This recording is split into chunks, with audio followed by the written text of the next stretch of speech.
Amis auditeurs de 11 Afrique, bonjour, bienvenue dans ce nouveau numéro. Avant de commencer cette spéciale qui sera consacrée aux éliminatoires de la Coupe du Monde, je vous présente le dernier numéro de 11 Mondial Collector. C'est la remise du 11 d'or à Ousmane Dembélé. Et pour ce faire, pour dire quelques mots sur cette remise, je serai accompagné aujourd'hui par mon acolyte qu'on ne présente plus, Zahir Oussadi. Bonjour Zahir. Bonjour Adel. Est-ce que ça va? Impeccable. Les vacances? Des vacances, des matchs africains, voilà. En veux-tu, en voilà, donc on est heureux. Tout ce qu'il faut. Tu peux me dire rapidement un petit peu, tu peux m'en dire un petit peu plus. Je remonte le numéro spécial, vous le trouvez dans tous les kiosques et dans tous les points de vente spécialisés. Et sur le shop d'11mondial.com aussi. Et effectivement, rencontre avec Ousmane Dembélé, élu meilleur joueur de la saison 2024-2025 par les lecteurs de 11 Mondial. Et donc couronné avec un long entretien que vous pouvez retrouver dans ce magazine. Vous aurez aussi des capsules digitales sur le site 11mondial.com, sur les réseaux sociaux, X, tous les réseaux, Instagram, TikTok, tout ce que vous voulez. Il y aura pas mal de surprises, donc allez-y. Ok, magnifique Zahir, merci beaucoup. Zahir, on avait fait une promesse à nos auditeurs. Absolument. On a fait 2 numéros un petit peu en duo, hein, on va le dire. Hein. C'est ça. Et on avait promis qu'on aurait des invités, lourd. Voilà, du lourd, des invités de marque. Et aujourd'hui, j'ai l'honneur, l'immense honneur, d'avoir parmi nous un joueur que j'apprécie particulièrement parce que en plus d'être un excellent d'avoir été un excellent joueur, c'est aussi un homme merveilleux. Mohamed Sissoko, bonjour. Bonjour. Quel honneur de t'avoir parmi nous aujourd'hui. Bah, tu es notre première invité sur cette nouvelle émission de 11 Afrique. Enfin, première invité. On peut considérer que Zahir, c'est un invité. Mais en tout cas, voilà, on l'avait promis à nos auditeurs. T'es, on l'espère, le premier d'une très grande liste. Mohamed, je vais pas te présenter parce que si on te connaît pas, c'est qu'on doit pas regarder cette émission. Voilà, Mohamed, t'as un CV qui est long comme le bras. T'as joué dans des clubs les plus PSG, prestigieux. Liverpool, voilà, Juventus, les uns que les autres. T'as été Valence, Fiorentina, formé à Auxerre. un palmarès incroyable, notamment Ligue des Champions, des championnats, en veux-tu, en voilà. T'as côtoyé les plus grands, t'as été aussi international malien, capitaine de l'équipe du Mali, donc c'est un honneur pour nous de t'avoir aujourd'hui parmi nous. Et en plus, tu vas pouvoir nous donner des éléments que potentiellement, nous, en tant que simple consultant, journaliste, on appelle ça comme on veut, parfois on passe pas peut-être à côté de certaines choses. Donc on va, je l'espère, bénéficier de ton expertise aujourd'hui. Alors messieurs, on a eu un programme chargé, notamment là sur les derniers jours, la dernière date FIFA.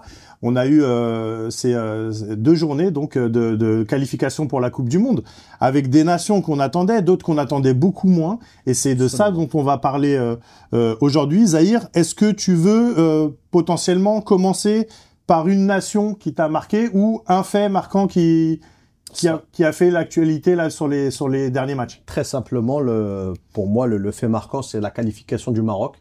Elle était attendue, c'est le pays organisateur, évidemment. Mais dans le seul groupe où il y avait une équipe en moins, l'Érythrée qui avait déclaré forfait. Mais le Maroc a fait un sans faute. 7 matchs, 7 victoires, 21 points. Des buts en cascade, 2 buts encaissés. Donc une solidité, un effectif très riche. Des nouveaux joueurs qui s'intègrent. On voit Igaman dont tout le monde parle. Ça fait quelques semaines, on l'avait présenté dans 11 Mondial quand il était en Écosse. Un effectif vraiment très très riche, très dense. Ça devient compliqué maintenant d'être convoqué par Walid Regragui. On en parlait lors de la dernière émission. Le public marocain, les supporters deviennent exigeants. Alors ils veulent avoir du beau jeu, etc. En attendant, le jeu est pas encore resplendissant. Mais les victoires sont au rendez-vous, les objectifs sont tenus par Walid Regragui. Exactement. Et c'est en plus une nation qui confirme. Alors attention, Zahir, pays organisateur de la prochaine CAN, mais pas encore de la prochaine Coupe du Monde. Donc le Maroc confirme dans son groupe, ce groupe E, je rappelle les équipes de ce groupe E, Maroc, Tanzanie, Niger, Zambie, Congo, Érythrée. On a donc le Maroc qui fait un 7 sur 7, 7 matchs, 7 victoires avec 21 buts marqués. Et simplement 2 buts encaissés. Donc un parcours plus que remarquable pour cette équipe du Maroc. Dans ce groupe, Zahir, je vais rester un petit peu avec toi. Dans ce groupe, on a la Zambie. On a la Zambie qui pour le coup... à 6 points. Exactement, qui est à 6 points. Qui a raté sa campagne, on peut le dire. Exactement. Et c'est une nation qu'on attendait un petit peu plus haut. C'était potentiellement dans ce groupe-là. Le rival numéro 1 du Maroc, on peut le dire. Ah, clairement. Ils avaient réussi leur campagne éliminatoire pour la Coupe d'Afrique. Ouais. Donc on s'attendait à ce qu'il y ait vraiment cette génération qui confirme un peu ce qu'on avait aperçu d'elle. ce jeu rapide, ce jeu vraiment, on va dire, déroutant, un peu comme on peut l'aimer. Et finalement, il n'en a rien été. J'ai encore regardé une bonne partie du match contre le Maroc. Ils étaient anesthésiés, beaucoup de mal à développer leur jeu. Bon, certes, c'est le Maroc en face, mais à domicile, ils n'ont pas réussi à perturber les Marocains. Honnêtement, je m'attendais à mieux. Et du coup, bon, bah, c'est presque finalement une demi-surprise compte tenu du rendu technique qu'il y a eu sur le terrain. Alors en plus de ça, messieurs, cette équipe de la Zambie, c'est d'autant plus surprenant qu'elle fait un très bon parcours de qualif pour la CAN, qui se qualifie, qui est fini première de son groupe. Et là, en Coupe du Monde, on se rend compte pour la qualification qu'elle a du mal à répondre présente. Est-ce que on peut donner une explication à ça? C'est pas la seule nation, Mohamed. Il y en a pas mal comme ça. On fera un petit peu, on va les passer en revue.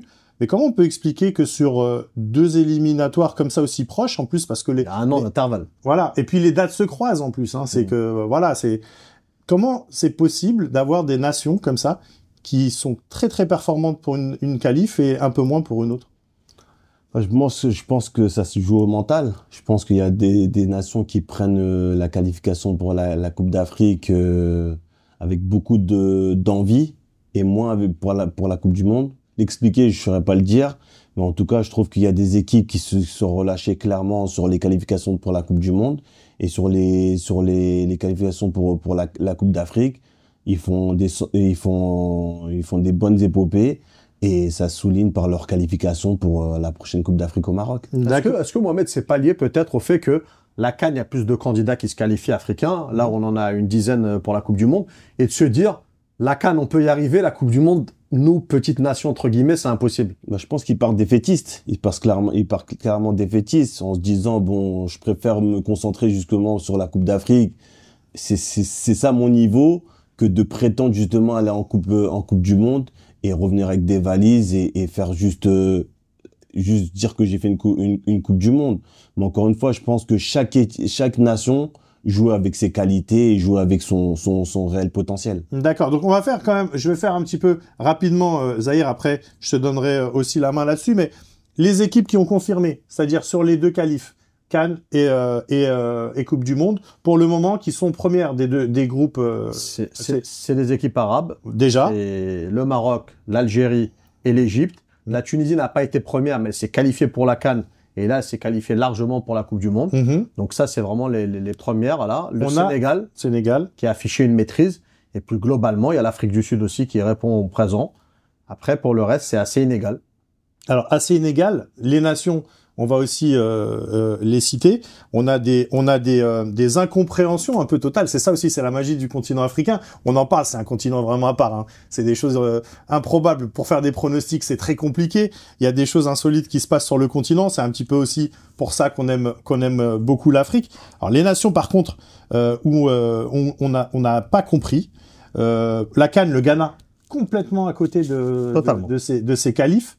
Et pourtant, pour la Coupe du Monde, ils se retrouvent en tête de leur groupe. Absolument. Et pas que. On a une nation comme le Cap-Vert. Ils n'avaient pas gagné un seul match dans les éliminatoires de la CAN, le Ghana. Ouais, une nation comme le Ghana, c'est choquant. Une nation. 6 matchs, 0 victoire. Alors, exactement. C'est une nation qu'on attend. C'est une nation qui a l'habitude des grandes compétitions en Afrique et même en Coupe du Monde, qui fait en plus souvent bonne figure. Mais ils sont un peu en transition, le Ghana, avec un passage de relais entre les générations. Ils sont en transition, mais après, c'est une équipe qui est respectable. C'est une équipe qui est très respectée en Afrique. Ah oui. Après, c'est vrai que c'est pas le même Ghana qu'on a pu connaître avec les Michael Essien, Muntari et les autres. Mais en tout cas, je pense que au jour d'aujourd'hui, le Ghana n'est pas au meilleur de sa forme. Et s'ils sont justement en tête justement pour pouvoir accéder à la prochaine Coupe du Monde, c'est parce que leur début de championnat, si on veut dire ça comme ça, il a été bon. Ils ont été gagnés au Mali et derrière ils ont reçu une équipe, ils ont reçu, je pense, les Comores, ils ont gagné aussi. Donc en fait c'est leur départ qui a déterminé en tout cas leur classement actuel. D'ailleurs ça tombe bien que t'en parles, pardon. L'importance de la dynamique. Aussi, oui. Ça tombe bien que t'en parles. En plus, c'est un groupe avec le Mali, donc le Mali que tu connais très bien évidemment. Est-ce que, déjà, première question, quand on est le Ghana, qu'on se fait éliminer prématurément comme ça d'une CAN, c'est quand même, dans le pays, j'imagine, quelque chose d'assez marquant et frappant. Grosse déception. Est-ce qu'on peut se faire pardonner, comme ça, aussi rapidement, en se qualifiant pour la Coupe du Monde? Ouais, tu te fais pardonner, mais encore une fois, le public sont très exigeants. Tu te fais éliminer pour la Coupe d'Afrique. Derrière, tu as la possibilité justement de te qualifier pour la Coupe du Monde. C'est difficile à accepter pour le public, mais si clairement ils se qualifient pour la prochaine Coupe du Monde, je pense que le peuple va leur pardonner. Ouais. D'accord. Dans ce groupe, on reste dans le groupe I. Donc le groupe I, composé du Ghana, Madagascar, Comores, Mali, Centrafrique, Tchad, un groupe à 6. Mohamed, dans ce groupe, on attendait le Mali. Clairement, on attendait le Mali, mais encore une fois, en tant que supporter et en tant qu'ancien international malien, je pense que malheureusement, c'est des choses qui se passent sur le terrain, mais il y a des choses qui se passent hors terrain, et les choses qui se passent hors terrain sont pas proportionnelles avec ce qui se passe sur le terrain. Donc moi, de les voir malheureusement justement comme ça, je suis pas du tout surpris. D'accord. Et est-ce que tu as des échos de comment c'est perçu? On sait comment sont les supporters. Les supporters, ils sont déjà ils sont très impulsifs. On est vraiment dans la réaction tout de suite. Potentiellement après, un petit peu avec le temps, ça se tasse et on a un peu plus de réflexion. Mais là, comme ça, quand on finit les 2 journées qui viennent de passer, on fait le bilan de ce groupe I. On voit que devant le Mali, qui est 4e, est donc éliminé ou quasi éliminé, hein, à part s'il a fini meilleur 2e, ce qui va être compliqué. On a Madagascar, on a les Comores, 2 nations qui commencent à monter. On commence à en parler beaucoup. C'est des petits pays, des petites îles d'ailleurs, et qui commencent vraiment à faire leur trou. C'est des nations sur lesquelles on commence à compter. Quand on est le Mali, là-bas, au Mali, comment c'est perçu? Est-ce que les gens comme toi ont ce truc d'un peu de c'était prévisible, ou est-ce que vraiment là on prend un coup derrière la tête? On prend un coup derrière la tête, on est déçu, on est triste surtout, et surtout que maintenant au jour d'aujourd'hui, malheureusement, le football était le sport numéro 1 au Mali, et au jour d'aujourd'hui, les gens sont plus supporters du basketball. Pour vous dire que clairement ils sont déçus, et ça remonte à plusieurs années, mais pour que justement qu'il y ait ce changement, il faut un changement dans tous les sens du terme, et tant qu'il n'y aura pas ce changement-là, on va faire du bricolage, et ce bricolage va nous mener au fond du bateau, malheureusement. Malheureusement, comme tu dis, parce que c'est une nation, le Mali, quand même, c'est une vraie nation de football. Et puis nous, en plus, qui sommes francophones, qui suivons beaucoup le championnat de Ligue 1, bien évidemment, il y a beaucoup de talents maliens. C'est pas propre au Mali, Zahir. On a aussi une nation comme le Nigeria, aussi incompréhensible. Le Nigeria, que je vous le rappelle, qui finit première de son groupe dans les qualifications pour la CAN, et qui là est en train de patauger un petit peu. Qui avait déjà raté la Coupe du Monde 2022, le Nigeria. Et puis, on va dire ils ont un problème aussi, un peu à l'image du Mali, déjà d'ordre organisationnel. Ça va mal au niveau des instances, il y a de l'instabilité, des changements de coach, ça change, ça part, ça revient. On va dire depuis le départ de Gernot Rohr, où il y avait eu un semblant de stabilité, de durée. Mais ce qui est étonnant, peut-être chez le Nigeria encore davantage qu'au Mali, c'est que c'est un grand pays de foot, comme le Mali, mais en revanche, ils ont une population très nombreuse. Le Nigeria, c'est 200 millions d'habitants, c'est un vivier incommensurable, c'est beaucoup de joueurs envoyés partout sur la planète. Des Nigérians, vous en trouvez en Scandinavie, en Chine, au Brésil, enfin ils sont partout. Et ils vont jouer au foot, et ils ont des caractères très forts, avec notamment une culture des attaquants des numéros 9. En voyant leurs éliminatoires, j'étais surpris de voir que le Nigeria n'avait pas beaucoup marqué. Quand t'as Osimhen dans ton équipe et un paquet, une flopée, des Mofi, etc. Lookman, exactement. Boniface, tout ça. Enfin, on en avait déjà parlé. On a beaucoup de meilleurs buteurs de championnat. Absolument. Et je regardais, ils ont marqué que 9 buts en 8 matchs. Ça fait une moyenne très faible pour une équipe qui nous avait habitués à des 5-1, voilà. Ils sont connus pour ce football-là chatoyant, avec de l'attaque à outrance qui était un peu déséquilibrée. Bah là, ils ont du mal à marquer. Ils ont une différence de but qui est de +2, donc autant dire rien du tout. Ils n'arrivent pas à emballer les matchs. Ils ont commencé leur campagne chez eux en faisant un nul contre le Lesotho. Donc on parlait de dynamique tout à l'heure dont tu parlais, Mohamed. Bah ça enclenche une mauvaise dynamique. Déjà qu'ils sont un peu dans le doute. Il y a eu un changement d'entraîneur. Eric Schell est arrivé. Il n'a pas réussi à inverser la tendance. Donc pour l'instant, ça va mal. Fidèle un peu à ce qu'ils font ces dernières années. Bah, tiens, super transition. Eric Schell qui arrive à la tête de cette sélection nigériane. Une surprise, un peu tous surpris, enfin moi le premier en tout cas, je le dis clairement, non pas parce que je ne pense pas qu'il ait les qualités, mais un choix assez surprenant. Il n'est pas nigérian déjà, non plus anglophone, au moins. Il nous avait habitués un petit peu à ça au Nigeria. Un choix qui est dicté par quoi, d'après toi, Mohamed? Par rapport à justement à ses compétences, parce que clairement c'est un ami à moi, donc ça serait justement désolant de pouvoir dire du mal de lui, mais encore une fois il a des compétences. Son épopée justement sur la dernière Coupe d'Afrique avec le Mali, elle a été en sa faveur, donc je pense que le Nigérien a vu beaucoup de compétences chez lui. Maintenant c'est vrai que quand tu arrives en tant que nouveau coach, surtout dans un pays anglo-saxon, tout en sachant que t'es français, c'est pas facile culturellement, et même au niveau des caractères, c'est pas du tout les mêmes profils entre le Nigeria et le Mali. Au Nigeria, il y a des gros caractères, il y a des grandes stars, et je sais pas si justement il a les épaules pour pouvoir gérer des grandes stars, en tout cas dans l'instant T. Dans un premier temps. Ouais. D'accord. Après, ils ont peut-être été convaincus. Ils le disaient, beau parcours avec le Mali, avec plutôt un bon jeu, ils sont sortis de justesse et il avait laissé un bon souvenir. Expérience rapide en Algérie, au Mouloudia d'Oran, mais où il a fait vraiment l'unanimité, où ça s'est très bien passé. Donc ils se sont dit peut-être que c'est le moment de le lancer dans le grand bain. D'accord, il y a d'autres nations encore. On va parler Zahir. Voilà, tu vois, j'ai fait une passe D à Mohamed pour le Mali, et toi je vais te faire une passe D pour l'Algérie. L'Algérie dans ce groupe. Je rappelle le groupe d'Algérie, groupe G, Algérie, Ouganda, Mozambique, Guinée, Botswana, Somalie. Un groupe où les deuxièmes font un petit peu les va-et-vient, l'ascenseur.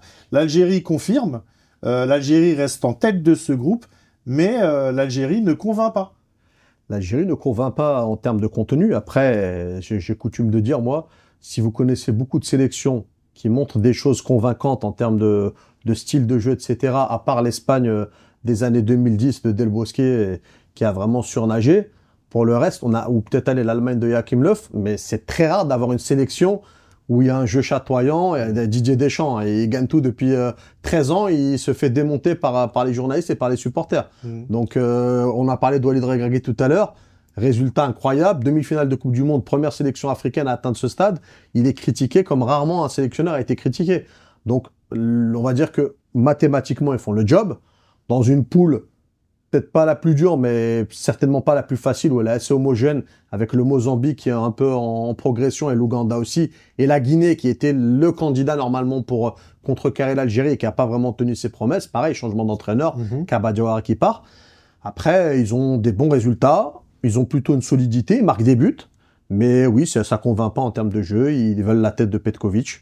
C'est l'Afrique. C'est l'Afrique. Donc c'est l'Afrique, Mohamed, est-ce que tu pourrais nous l'expliquer, ça? Enfin, nous l'expliquer, nous donner un semblant d'explication des nations, comme on disait, le Maroc, l'Algérie. On voit aussi même le Sénégal. Les sélectionneurs sont beaucoup remis en question malgré des résultats favorables. Est-ce que on serait pas en Afrique devenu plus exigeant qu'à la moyenne ou à l'accoutumée, en se disant aujourd'hui le résultat ne suffit plus? Moi, après, faut savoir ce qu'on veut. Moi, je pense qu'à partir du moment où, si on part du cas du Maroc et de l'Algérie ou d'autres nations qui contrôlent clairement leur championnat, ils se qualifient pour les grandes compétitions. Quand ils vont dans des grandes compétitions comme la Coupe du Monde, ils donnent une bonne image de l'Afrique. Donc, c'est ça qui est respectable. Maintenant, le fait de les critiquer sans clairement de points qui fait qu'on doit les critiquer, pour moi, je suis pas d'accord, parce que clairement, ils ont le jeu. Ils te disent le jeu. Après, le jeu, je préfère, en tout cas, Deschamps. On voit l'équipe de France avec le vivier qu'il y a en France, avec toutes les individualités qu'il y a. On voit pas une équipe de France qui contrôle son sujet dans tous les sens du terme. On voit une équipe de France bien structurée, une équipe de France qui, au final, gagne ses matchs, et une équipe de France qui se qualifie qui va loin. Donc, moi, je pense que dans un premier temps, il faut remplir les objectifs. Et ensuite, quand tu as rempli les objectifs, à ce moment-là, avec une équipe, un groupe, tu construis un groupe, tu construis un fort collectif. Et après, là, on peut se focaliser sur tout ça, sur le jeu. Donc, oui, voilà, c'est un petit peu l'idée que certains partagent, d'autres un peu moins. Zahir, sur cette équipe d'Algérie, en l'occurrence, on a beaucoup reproché, on a vu notamment ces derniers jours une sorte de fronde quelque part nationale, parce qu'on trouve que cette équipe est un peu vieillissante aussi. Est-ce que, sans demander si tu partages cet avis, parce que c'est pas le propos, mais est-ce qu'on peut donner une explication? Et d'ailleurs, Mohamed, tu pourras aussi nous donner des éléments par rapport à ça. La moyenne d'âge d'un groupe, là notamment en Algérie, il y a beaucoup de joueurs qui sont là. Ils sont pas très performants. Je pense à Mahrez qui en plus de ça est capitaine. Issa Mandi, il y a Ben Taleb aussi qui est un petit peu remis en question. Ce genre de profils-là qui sont dans leur club, quand ils jouent en tout cas, pas mauvais, mais qui en équipe nationale ont beaucoup de mal. Est-ce que tu peux comprendre, Mohamed, est-ce que tu peux nous donner peut-être des éléments, pourquoi un sélectionneur persiste alors que derrière, on a l'impression qu'on a un vivier quand même qui attend sa chance? Ouais, parce que tu as besoin d'expérience. Au bout d'un moment, tu peux pas aller avec des minots justement à la guerre. Tu as besoin de mecs qui ont de l'expérience, qui savent gérer cette pression aussi. Donc tu es obligé de faire avec. Maintenant, c'est vrai que si la nouvelle génération elle est aussi compétente que les plus vieillissants, tu es obligé de les intégrer petit à petit et leur laisser la place petit à petit. Mais moi, je reste persuadé que justement le vivier qu'a l'Algérie entre les plus expérimentés et la nouvelle vague de jeunes qui arrivent, ils vont faire la transition assez rapidement et on va avoir une équipe d'Algérie très compétente. D'accord. On peut pas parler de l'Algérie sur ces dernières années sans évoquer le Cameroun. Mais j'allais le dire, voilà. c'est le cas singulier de l'Algérie. En fait, il y a ce traumatisme camerounais. Il a traumatisé tout un pays. Les gens sont encore choqués par ce match. J'étais au stade, donc je peux en dire quelque chose. Les gens, ils n'arrivaient pas à quitter le stade 2 heures après. Il était encore rempli puisqu'ils étaient tous assis, limite à s'évanouir. Ils voulaient de l'eau pour se rafraîchir parce qu'ils y croyaient pas. Et je pense que la transition dont parle Mohamed, c'est exactement ça. Elle doit être faite, mais les gens peut-être estiment que de par les derniers échecs, elle aurait dû être faite plus rapidement et qu'on mette à la porte certains joueurs qui symbolisent ce fiasco parce que c'est comme ça qu'il faut le qualifier. Donc le Cameroun, nation qui finit en tête de son groupe pour la qualification à la CAN, et qui pour le coup, maintenant, dans ce groupe D composé du Cap-Vert, du Cameroun, Libye, Angola, Maurice et Swatini, et en ballottage défavorable, en tout cas pour une qualification directe. Voilà, donc ça fait aussi beaucoup de bruit au Cameroun. Donc, est-ce que, Zahir, on a des éléments par rapport à ça? Les éléments, ils sont un peu toujours les mêmes. Il y a des polémiques avec André Onana quasiment à chaque rassemblement, la gestion du groupe, des histoires de primes. On a parlé du Mali, on a parlé du Nigeria. On le disait, le point commun, c'est cette gestion un peu au niveau de la Fédé, où il y a des rôles qui sont pas clairement établis, il y a certaines zones d'ombre, de flou, entre tel président de Fédé, tel autre qui est proche du ministre des Sports. Dès que c'est flou, quand c'est flou, c'est qu'il y a un loup. Donc ça, c'est mathématique. Et à bout d'un moment, ça se matérialise sur le terrain avec des joueurs qui ont peut-être moins envie, etc. Après, ils ont toujours eu des joueurs, le Cameroun, des individualités. Mais en face, tu as des adversaires qui sont de bon niveau, parfois avec des recettes assez simples. Là, tu as parlé du groupe du Cameroun, ils se retrouvent à 4 points du leader, mais ils sont aussi 1 point seulement devant la Libye. Exactement. La Libye, c'est une équipe qui est composée de joueurs du cru, avec des gars qui se connaissent, ils jouent tous dans les mêmes clubs dans leur championnat local. Alors, il n'y a pas de génie peut-être technique, etc. Qui ont récupéré comme sélectionneur le sélectionneur sénégalais, on est d'accord, c'est ça, toujours ou pas? Je sais plus. Si, c'est Aliou Cissé, qui est sélectionneur de Libye, du coup, il se retrouve avec un entraîneur expérimenté en Afrique et des joueurs qui sont habitués à ces joutes africaines, à ces matchs, qui sont motivés les uns les autres, qui sont prêts justement, comme disait Mohamed, à aller à la guerre entre eux, à être solidaires, à se sacrifier les uns pour les autres, chose que tu n'as pas forcément dans un vestiaire de ça, avec des joueurs qui ont des gros salaires, qui jouent dans des gros clubs où un tel est la star, un tel autre veut être la star. Donc ça va vite, il suffit de perdre 2, 3, 4 points, cette fameuse dynamique dont on parlait, et on se retrouve avec une équipe qui prend du retard et qui est plus du tout sûre d'être qualifiée. Exactement, et en plus dans ce groupe-là, on a aussi l'Angola. L'Angola qui avait fini premier de son groupe aussi pour les qualifs pour la CAN, donc une équipe très très performante, en tout cas qui l'a été avant ces éliminatoires. Et du coup, on peut pas parler de ce groupe D sans parler du Cap-Vert, Zahir. Le Cap-Vert qui nous a déçus comme pas possible lors de sa poule pour la CAN, et là qui est en train de quasiment survoler ce groupe avec 6 victoires, 1 défaite et 1 nul. Survoler avec une petite nuance quand même. Ils ont un goal average de plus 5. Donc 10 buts marqués, 5 buts encaissés. 10 buts marqués, c'est assez peu. Pareil, on en revient à 8 matchs joués, 10 buts marqués, 5 encaissés. En fait, ils ont souvent eu des petites victoires étriquées. Mais c'est tout à leur honneur. Ils ont quand même, globalement, le contenu. On parle des équipes qui sont décevantes. Le Cap-Vert, c'est une équipe qui développe du jeu. C'est un peu dans le style portugais, lusitanien, lusophone, etc., tout ce qu'on veut. C'est une équipe qui cherche à jouer au ballon, à construire, avec 2-3 joueurs de ballon à l'intérieur. Un groupe qui est assez stable et ça donne ces résultats-là. Et surtout, excusez-moi, l'émergence justement de ces genres de nations.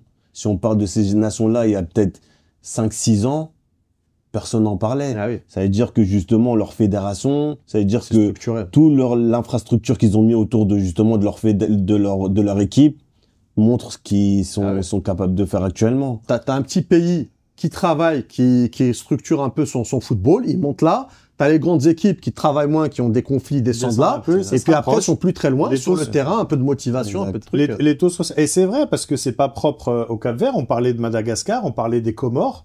Donc on a un petit peu cette tendance de nations qui potentiellement semblaient être les plus abordables, fut un temps en tout cas. Et aujourd'hui, on a l'impression que... De plus en plus. Ouais. Madagascar a terminé à disputer la finale du dernier CHAN, là, il y a quelques jours au Maroc. Ils ont fait la finale. Ils étaient, faut le dire aussi, parce qu'on a parlé des Comores, ils sont dans le même groupe de Coupe du Monde, mais ils étaient derniers du groupe de qualification pour la CAN, Madagascar. 2 points seulement, dans le même groupe que les Comores, qui avaient 12 points, devant la Tunisie. Donc ils ont fini dernier, et là tu les retrouves deuxième, candidat à la Coupe du Monde, finaliste du CHAN, en quelques mois, parce que c'est une fédération aussi qui travaille, qui apprend des sélectionneurs qui font venir, qui prennent des notes, ils améliorent leur football, ils ont envie de se développer, ils ont envie de faire des choses, et ils restent pas sur leurs acquis comme les grandes équipes qui ont tendance un peu à s'oublier, à croire que juste le nom, le prestige suffit, et après voilà, ça fait des surprises. Est-ce que c'est des nations, toi qui as joué un peu partout en Afrique, Mohamed, contre ces nations-là, est-ce que c'est des nations qui ont moins de pression populaire, ou est-ce que ça n'existe pas la non-pression populaire en Afrique? Non, je pense qu'ils ont de la pression. Chaque continent ou chaque équipe a une pression. Et je sais pas, après, c'est pas du tout la même que les grandes nations. Mais en tout cas, moi, ce que je peux retenir justement de toutes ces équipes-là, c'est le travail. C'est le travail qui va déterminer où est-ce que tu vas arriver en faisant les choses bien, en ayant une bonne gestion et surtout en ayant l'ambition justement d'avancer et de rattraper les nations aussi fortes que toi. D'accord. Donc ça n'existait pas du temps de Mohamed. À l'époque, honnêtement, moi j'ai des souvenirs, la CAN 2004, etc. Toutes ces compètes-là, t'avais les 8, 10 grosses nations africaines. C'est tout. Tu connaissais le Nigeria, le Cameroun, l'Algérie, le Mali, le Maroc, la Tunisie, l'Égypte. Et après, t'avais rarement des surprises dans les matchs quand ils les affrontaient. Donc, c'était surtout les matchs entre gros pays qui comptaient pour les qualifs. Mais aujourd'hui, c'est plus le cas. Tu perds des points aux Lesotho, tu perds des points aux Seychelles, tu peux perdre partout. C'est vrai, c'est vrai. Et même chez toi. Oui, clairement. Et d'ailleurs, l'Algérie en a fait les frais sur les 2 dernières CAN. Absolument. Où elle s'est fait Guinée équatoriale, Angola, ils ont perdu des... Voilà, exactement. On va donner le classement des meilleurs deuxièmes, parce qu'on le rappelle, les premiers, c'est la première fois donc dans l'histoire de cette Coupe du Monde, les 9 candidats donc qui se qualifient directement, les 9 premiers des groupes. Les premiers de chacune des Voilà, exactement. Et il va y avoir un mini championnat. Alors c'est tout un... Le meilleur deuxième va se qualifier également. Le meilleur deuxième se qualifie. Ensuite, il y a un tournoi. Les 8 suivants jouent des barrages. Voilà. Donc, c'est très compliqué cette histoire. Pour le moment, dans le classement des équipes qui sont classées meilleur deuxième, on a en tête le Gabon avec 19 points. Qui serait donc qualifié directement. Voilà. Madagascar avec 16 points. République démocratique du Congo avec 16 points aussi. Burkina Faso, 15 points. Et Cameroun, Namibie, Ouganda, Bénin, Tanzanie qui suivent. Là aussi, des surprises. Namibie. Absolument. Namibie, une nation qui travaille apparemment. Une nation... La Namibie, c'est à côté de l'Afrique du Sud. C'est encore une autre méthodologie. On parle beaucoup de l'Afrique francophone, mais il y a d'autres méthodes de travail ailleurs, chez les lusophones, chez les anglophones. Mohamed en parlait. Ils ont ce modèle un peu sud-africain entre les Anglais et les Néerlandais, dont ils ont une partie de la population. Donc il y a de la rigueur, il y a du travail, il y a une envie de progresser. Ils ont une vraie sélection au rugby et je pense qu'ils travaillent de la même façon. Ils ont envie de progresser aussi sur le terrain niveau football. Donc ça porte ses fruits. Le travail, il n'y a pas de secret. Hein. Et là, Mohamed, dans cette liste, grand absent, le Mali. Et le Mali qui, je rappelle, affrontera le Tchad au Tchad et ensuite recevra Madagascar pour ce qui risque d'être pour elle une finale. Donc on a encore de l'espoir pour cette équipe du Mali pour finir meilleur deuxième après un grand parcours du combattant. Pour les qualifs, il y a un mini championnat. Enfin, il y a des phases, je crois, demi-finale directe entre eux, plus finaliste. Le dernier, il fera un tournoi avec intercontinental. Enfin, gros parcours du combattant.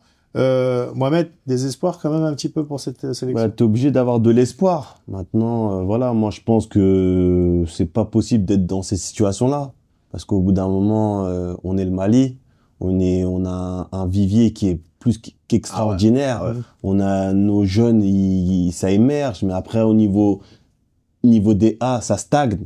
Et en fait, il faut se poser les bonnes questions. Donc moi, les questions, les réponses, je les connais. Malheureusement, c'est l'organisation qui fait on se retrouve dans ce genre de bourbier, si je peux dire ça comme ça. Mais au bout d'un moment, je pense qu'il faut dire stop, parce que clairement, tout le monde est fatigué, tout le monde a envie de voir le Mali justement émerger, tout le monde a envie de voir le Mali briller à l'échelle internationale. Et là, de se retrouver dans des groupes où clairement c'est à votre portée. Clairement à notre portée. Oui. C'est désolant et il faut que ça cesse.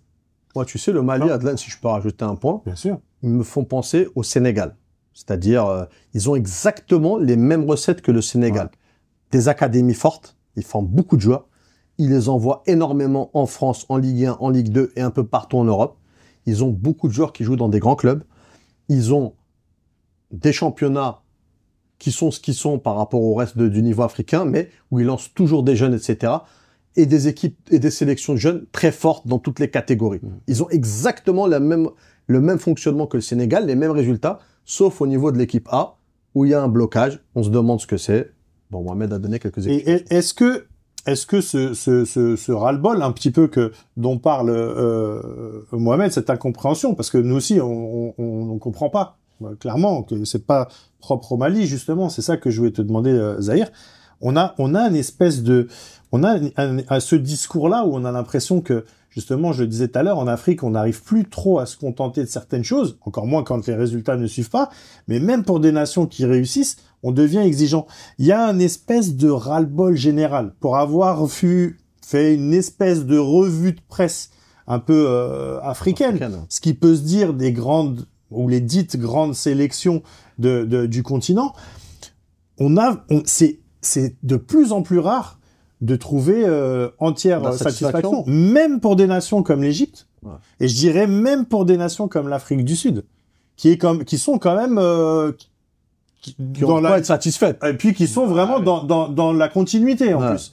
Donc comment on peut expliquer ça? Est-ce que on n'a pas l'impression, c'est long, désolé, ma question elle est longue. On les a trop gâtés. Mais Zahir, moi la question, et Mohamed tu peux répondre aussi. On a tendance à dire, potentiellement à juste titre, que le football africain émerge. Ça fait des années qu'on le dit, que ça émerge, ça travaille, enfin, en tout cas que voilà, c'est plus que c'était, qu'ils arrivent à rivaliser et tout. Mais en même temps, on a un discours parfois un peu de déception. Défaitiste. Un peu de déception. Donc, comment on peut trouver cet équilibre? Bien sûr, il y a le travail. Mais comment on peut trouver cet équilibre? J'ai l'impression, moi, qu'il y a très peu de nations en Afrique qui sont réellement satisfaites, en tout cas dans le grand public, satisfaites des résultats et des performances. Non, juste plus par rapport au potentiel qu'on a. Le potentiel qu'on a en Afrique, pour moi, il est égal à ce qu'on a en Europe.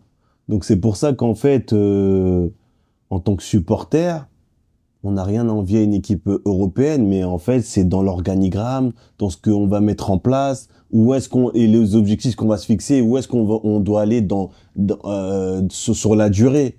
Et nous, on a justement tendance à se contenter du minimum. Et après, si on parle de tout ce qui se passe en interne, voilà, moi, je trouve ça inadmissible que, par exemple, si je dois parler du Mali, qu'on est dans les mêmes prises de tête que quand je jouais à l'époque. Et ça remonte à 17 ans. Donc, entre les billets d'avion, entre les hôtels, entre les différents, entre certains joueurs, c'est pas possible. Justement, Mohamed, ça tombe bien que t'en parles, ça fait une super transition parce que justement, je pense qu'on a pas mal de questions à te poser. On veut aussi profiter de cette expérience qui est la tienne. Comment ça se passe concrètement une sélection? Toi, je crois, ta première sélection pour le Mali en 2003, si je me trompe pas, 2003. Ouais. 19 ans. Voilà. Comment ça se passe concrètement? Tu reçois enfin, c'est quoi l'acheminement pour ceux qui nous écoutent, qui nous regardent? Comment ça se passe? Bah, ça se passe que, clairement, avant que, voilà, moi, je suis binationaux, même si j'aime pas ce mot-là, on te contacte, le sélectionneur te contacte, après, voilà, tu as une période de réflexion, ensuite, tu fais ton choix. Après, faut savoir que, en venant d'Europe, les locaux, entre guillemets, tu prends leur place. Donc, ça a créé beaucoup de tensions, beaucoup de jalousie. Et ensuite, à partir de tout ça, tu arrives dans une sélection où, justement, la plupart, ils jouaient tous ensemble dans les sélections de jeunes. Donc, ça a créé encore plus de frustration. Et après, voilà, c'est en fonction de ton caractère et de ce que tu vas mettre sur le terrain qui va faire en sorte qu'ils vont t'adopter. Mais en tout cas, l'intégration dans une équipe africaine, elle n'est pas aussi simple que ça. Mais je pense que... Au niveau du cheminement, hein, Mohamed, par rapport, tu reçois une convoque, Ouais. on t'envoie un billet d'avion, c'est aussi ça qu'on veut savoir comment ça se passe. Tu vas à l'aéroport tout seul, on te reçoit, quelqu'un t'accueille, comment ça se passe? Alors déjà, avant de parler de ça, si tu permets, parce que c'est très bien ce que tu demandes, mais le premier truc, parce que tu parles d'un truc, c'est intéressant. En 2003, toi, t'es binational. Enfin, t'as la double nationalité et t'as joué en sélection de France, ouais. de jeunes France. Ouais. Comment ça se passe? Et ça, c'est intéressant parce que je pense que beaucoup de gens veulent savoir comment ça se passe, ce fameux changement de nationalité sportive. C'est quoi exactement? Bah, c'est toi et ce que tu veux faire. C'est toi et ce que tu veux faire. C'est surtout que moi, dans mon cas, j'ai toujours été convaincu que un jour ou l'autre, je voulais jouer pour le Mali. Pour moi, pour ma part, ça s'est fait très jeune. J'ai pas attendu justement de ne pas être sélectionné avec l'équipe de France chez les espoirs ou machin pour pouvoir aller jouer avec le Mali. J'ai été très jeune.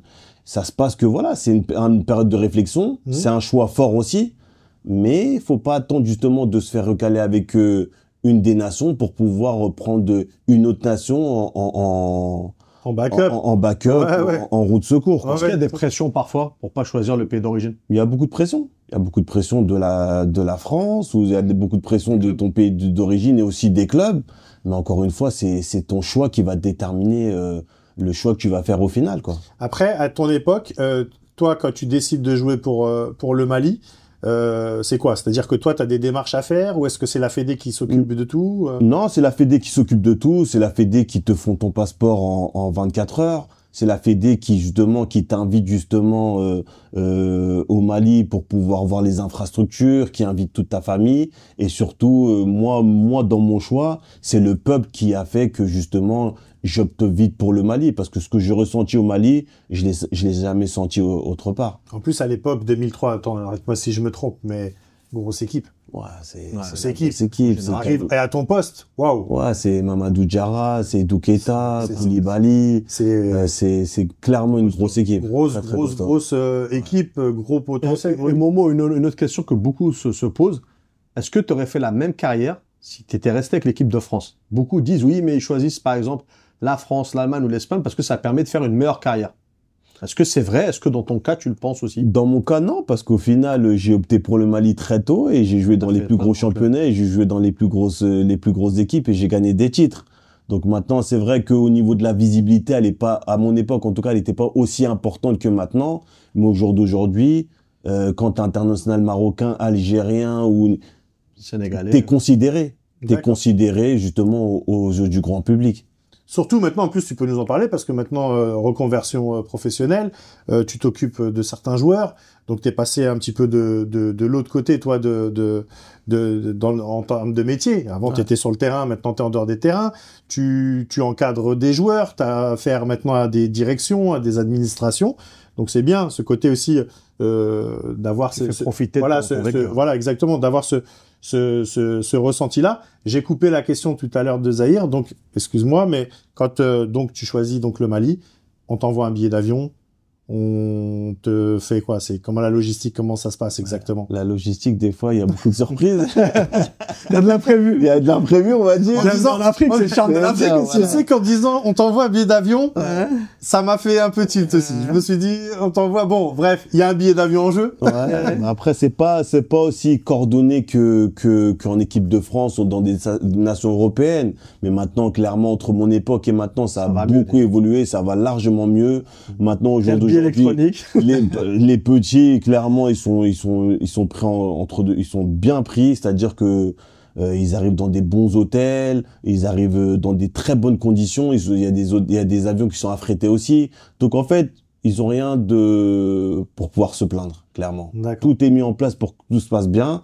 Maintenant, encore une fois, il faut travailler dans la profondeur et il faut travailler justement sur des choses où il faut s'améliorer.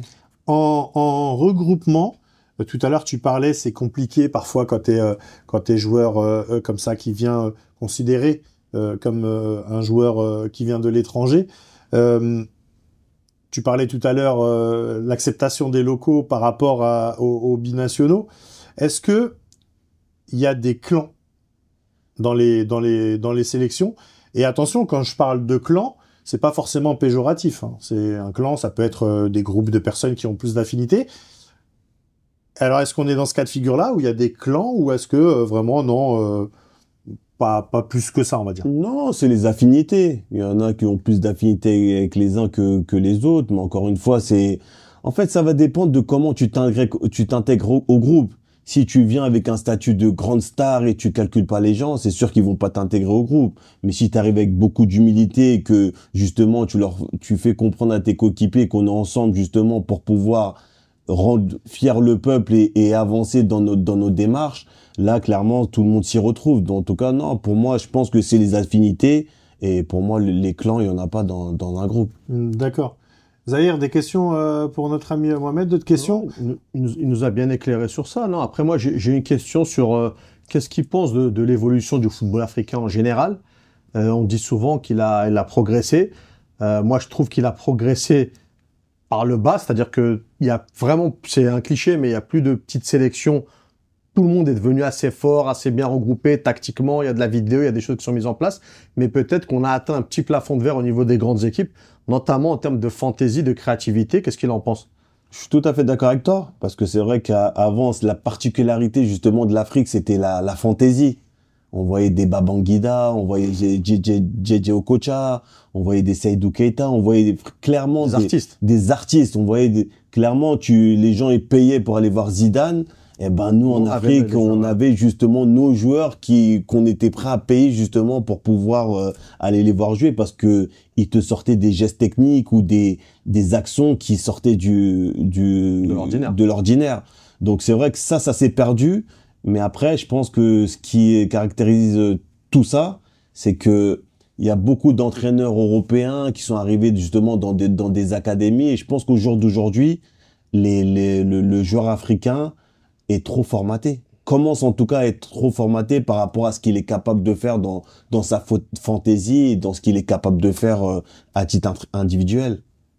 Alors, Zahir, tu vois, c'est intéressant ce que dit Mohamed. On en parlait nous aussi souvent. Il y a des nations comme le Mali, comme le Sénégal, comme le Ghana aussi, comme le Nigeria, peut-être un peu moins maintenant, mais qui ont justement ces académies. Et généralement, ces académies-là amènent un savoir-faire étranger. Est-ce que tu penses, Zahir, que justement dans cette intégration de l'encadrement, on n'est pas dans une logique un peu trop longue d'encadrement? Je m'explique. Est-ce qu'il faudrait mieux pas potentiellement ramener des gens pour encadrer, mettre en place sur 2 ans et laisser ensuite le pays développer? Ou est-ce qu'on doit rester dans cette forme? En fait, ça formate un peu. Mohamed, tu peux répondre aussi. Hein. Moi, je suis un peu sceptique sur le fait de lancer un truc sans le suivre dans la durée. Dès que tu sais, quand le chat n'est pas là, les souris dansent, c'est un peu l'idée. T'as besoin d'être là, t'as besoin d'un suivi. Et mine de rien, ces académies, avec les défauts qu'elles ont et ce qu'on peut leur reprocher en termes de formatage, elles produisent quand même des joueurs. Elles ont envoyé des joueurs, elles font gagner de l'argent au club, au pays, aux fédérations. Ça forme. Le Sénégal, le Mali, ils ont quand même un vivier qu'ils n'ont jamais eu auparavant. Et c'est en partie grâce à ces académies. Alors, il y a peut-être un travail technique, peut-être dans les profils des coachs, aller chercher autre chose. chercher du style, je sais pas moi, de l'espagnol, du portugais, des gens qui vont t'apporter un autre point de vue, par exemple, que le strict point de vue francophone ou français. Il y a peut-être de tout apprendre un peu chez tout le monde. De l'allemand, il va t'apporter une chose. L'anglais va t'apporter autre chose. Il y a peut-être du melting pot à l'heure où on est dans la globalisation à faire.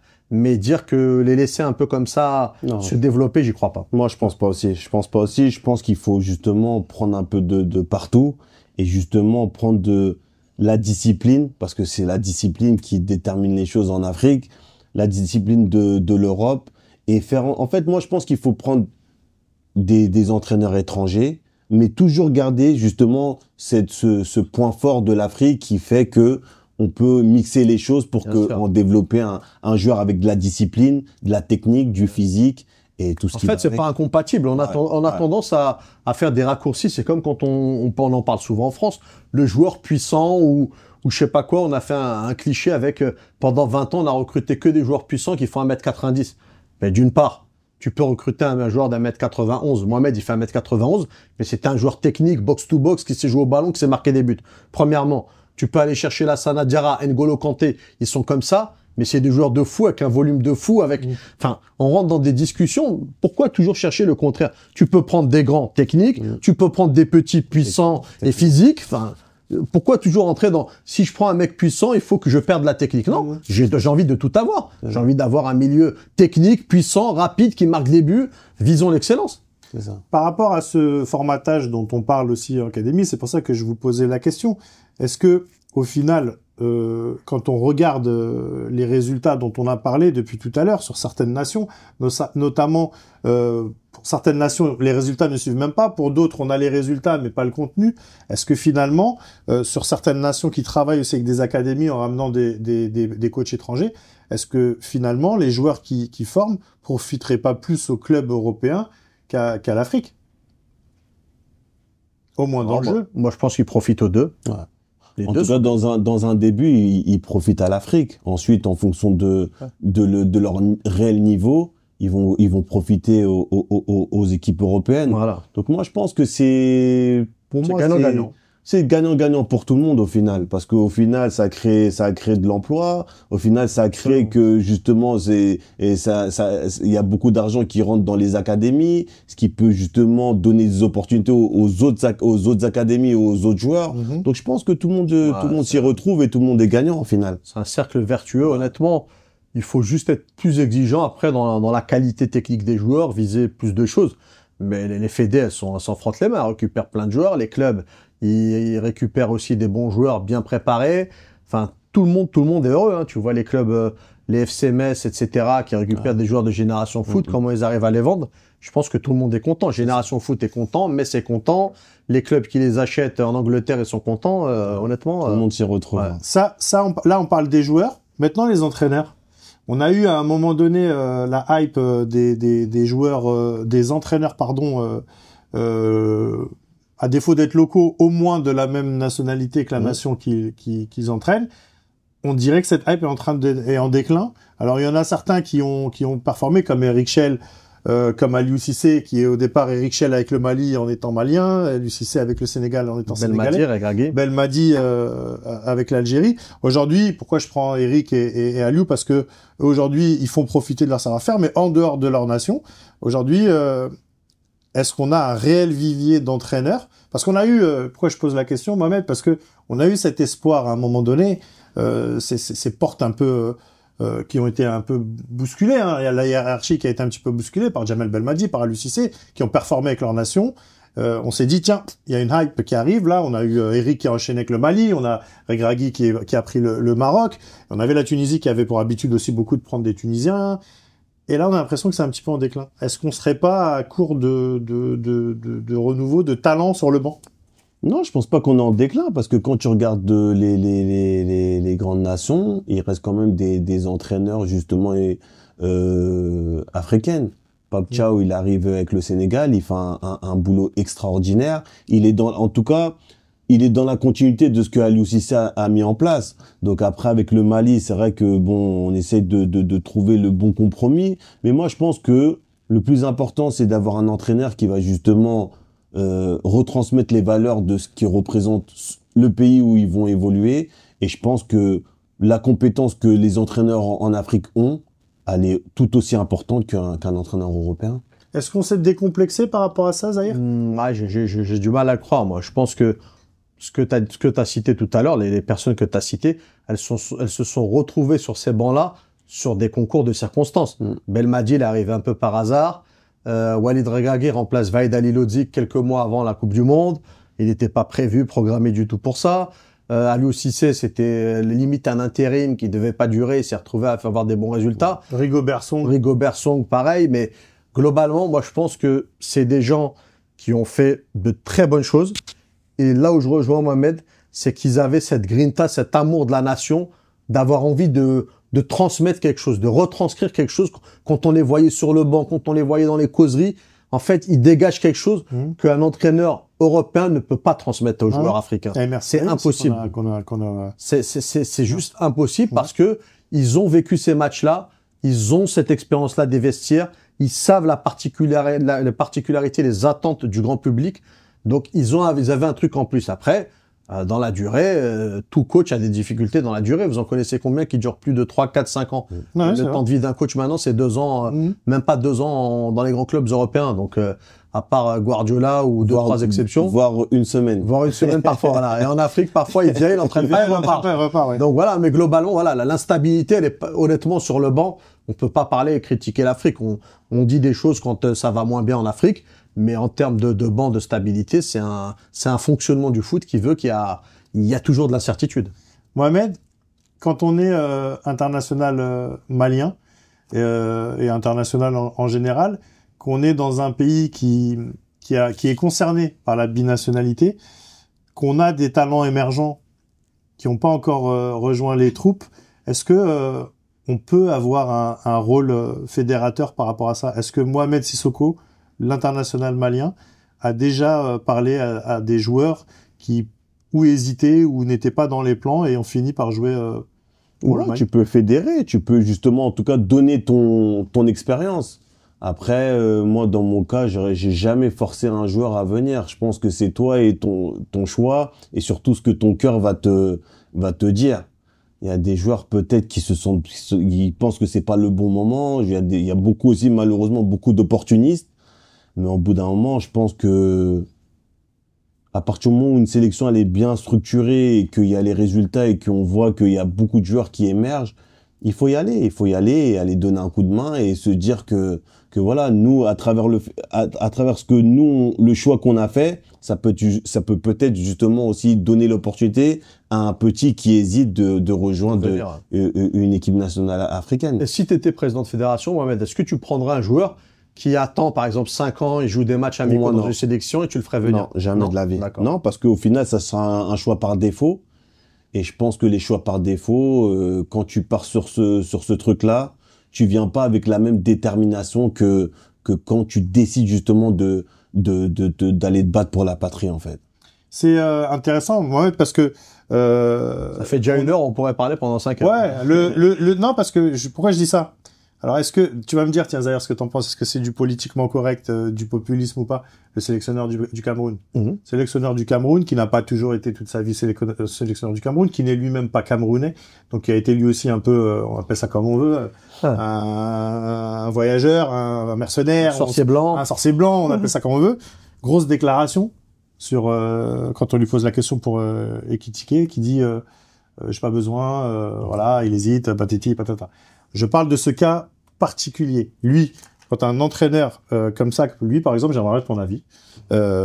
Pour toi, c'est audible, oui, parce que dans le fond, tout est audible. Moi, je peux tout entendre, tout accepter. Chacun a son opinion. Et est-ce que c'est vraiment ses paroles ou alors il est orienté et on lui a dit de dire ça? Ça, je ne sais pas. Je connais pas assez la sélection du Cameroun, la Fédé, leur manière de fonctionner par rapport à ça. Mais c'est peut-être un message qui est envoyé aussi un peu plus haut pour mettre la pression sur les autres. Ouais, après, moi, j'ai pas compris justement sa sortie sur le fait que Ekitike, non, il est sélectionné avec les A de la France, il souhaite jouer avec la France, eh ben, il a pas besoin de parler d'Ekitike, il a besoin justement de se préoccuper du groupe qu'il a en place, de se préoccuper de qu'est-ce qu'on va mettre en place justement pour aller gagner les matchs de qualification pour la Coupe du Monde et pas perdre de temps à parler d'Ekitike tout en sachant qu'Ekitike il est en équipe de France en fait. Pour moi, je trouve ça, j'ai pas... C'est une manière un peu d'évacuer un peu la pression, les regards sur l'autre, je sais pas. Bon, Honnêtement, tu sais pas trop d'où ça sort. C'est un contexte un peu, c'est difficile de savoir ce qui découle vraiment de ce message parce que il sort un peu de nulle part. Il y avait rien au préalable qui le laissait supposer ou le laissait entendre, donc c'est étonnant. On parle d'Ekitike. Il est quand même à Liverpool. Il a été acheté 90 millions d'euros. Il demande rien. Il veut juste jouer au football. Donc non, j'ai pas compris sa sortie médiatique en fait. Eh ben, écoutez, messieurs, je pense que on a fait un petit peu le tour de ces qualifs. Pas mal. Mohamed, j'aimerais te demander en Afrique, justement, parce que comme c'est spécialisé sur l'Afrique, est-ce que tu peux nous dire si comme ça tu l'as en tête comme ça, potentiellement la nation ou le pays contre qui tu as joué, ça a été le plus compliqué dans l'approche, alors que ce soit technique ou psychologique. Et surtout aussi, j'aimerais savoir les joueurs ou le joueur avec qui tu as partagé le maillot de l'équipe nationale qui t'a le plus marqué. Même le joueur africain en club. Hein. Ouais. Pour moi, l'équipe, voilà, c'est la rivalité qui est entre la Côte d'Ivoire et le Mali. Je pense que ces matchs-là, ils étaient très très intenses au niveau de tout, de la pression, au niveau de l'engagement, parce que c'est vraiment une grosse rivalité. Après, le joueur qui m'a le plus marqué contre qui j'ai joué, pour moi, JJ Okocha, Naibet aussi. Naibet aussi, c'est deux joueurs qui m'ont clairement beaucoup impressionné. Et le joueur qui t'a beaucoup apporté en sélection, s'il y en a, hein. Bah, je pense que eux tous, hein, Mamadou Diarra, que ça soit Seydou Keita, je pense que ces deux joueurs, au vu de leur expérience et au vu de leur qualité, au vu de leur personnalité, ces deux joueurs-là m'ont clairement m'ont beaucoup appris en tant que jeune joueur quand j'étais arrivé en équipe nationale. Ils m'ont pris sous leur aile et pour moi ça a été une bonne chose d'avoir évolué à leur côté. Adlan, t'es pas mal. T'arrives en sélection, t'as 19 ans. Attends. Tiens, toi, tu te mets là. Attends. À gauche, à Seydou Keita, à droite, tu vas Mamadou Diarra. Attends, parce que il y a pire quand même. Tu sais que je l'écoute. C'était dur de trouver mieux en Afrique. Je t'assure que tu sais que tu me parles là. Ouais. Et je t'écoute. Et en plus Seydou que je connais, que je salue, que j'aime beaucoup. Et tu sais que je t'écoute et je me dis non mais attends, le Mali a eu un milieu de terrain. Mohamed Sissoko, Seydou Keita et Mamadou Diarra. C'est la folie. Mais je crois que sincèrement, il y a aucune sélection qui a eu ça en Afrique. Ouais. En tout cas, sur les 20 dernières années, je ne crois pas que ça existe. Hein, parce qu'on parle quand même de Liverpool, Real Madrid, Barcelone. Donc puis, là, on est pas n'importe lesquels. Ouais. Donc franchement, tu vois, comme quoi tu réveilles des souvenirs, hein, des souvenirs, Mohamed. Et il va falloir que cette nation du Mali se réorganise et parce qu'il y a un vivier. Et puis il y a aussi un contexte aussi politique avec la guerre, etc. Ça favorise pas. Il y a d'autres pays qui l'ont connu.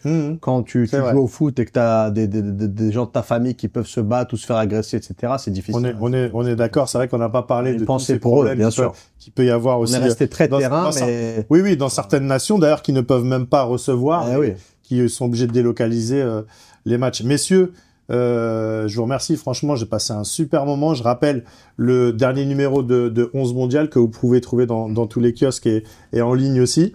Voilà. Ouais, tu peux t'afficher fièrement à côté de. C'est pas mal ça. C'est Ousmane Dembélé, Ballon d'Or, j'espère. Bah, écoute, on lui souhaite. En tout cas, le peuple a voté pour lui. Le 11 d'or, c'est le peuple. Le 11 d'or, c'est le peuple. Voilà, allez-y. Franchement, tu sais, j'ai lu tout à l'heure et je vois les noms. Attends, mais il y a les noms qui ont eu ce 11 d'or. C'est impressionnant. Ouais. Impressionnant. Je vous invite à vous le procurer. En tout cas, Zahir, toujours un plaisir. Merci beaucoup, mon acolyte. Je crois que je pourrais plus faire une émission sans toi. Ah, je vais te préparer une surprise. Je vais te ramener quelqu'un. Ah, écoute, sois là quand même. J'ai besoin un petit peu de t'avoir de côté. C'est un petit côté rassurant. Mohamed, que dire? Franchement, premier invité de très grande classe. Merci beaucoup. Merci à vous. Tu sais toute la sympathie que t'as mis la barreau là, ça va être dur pour trouver des bons invités. Adlan, tu vas devoir bosser un peu. Hein. Bah écoute, on va bosser. On a quelques dossiers intéressants, on a quelques guests intéressants. Mais franchement, avoir fait cette première, en tout cas cette première avec un invité hors équipe 11 mondiale, Sincèrement, ça m'a fait énormément plaisir, Mohamed. Merci, change pas. Ne change pas. Si tu veux parler un peu de ton actualité, aujourd'hui, qu'est-ce qui devient Mohamed Sissoko? Déjà, merci à vous pour l'invitation. Ça a été un honneur justement d'avoir partagé ce beau moment avec vous. Bon, maintenant, ce que je deviens, c'est que maintenant, je m'occupe des jeunes joueurs dans leur choix de carrière, dans tout ce qui va avec, et je les accompagne au mieux pour que justement ils puissent aspirer en tout cas à faire des carrières plus que convenables. Eh ben, écoute, ils sont entre de bonnes mains, en tout cas, merci parce que tu dégages beaucoup de sérénité et de calme, et Dieu sait que c'est important et rare, et c'est hyper important dans la gestion d'une carrière. En tout cas, messieurs, dames, merci beaucoup de nous avoir suivis. C'était la 3e émission de 11 Afrique avec des invités de choix. J'espère que vous avez appris plein de choses avec nous aujourd'hui. N'hésitez pas à laisser vos commentaires. Rendez-vous en octobre, bien évidemment. La clôture des éliminatoires de la Coupe du Monde. En plus, donc il y aura encore beaucoup de surprises. Il y aura peut-être des rebondissements.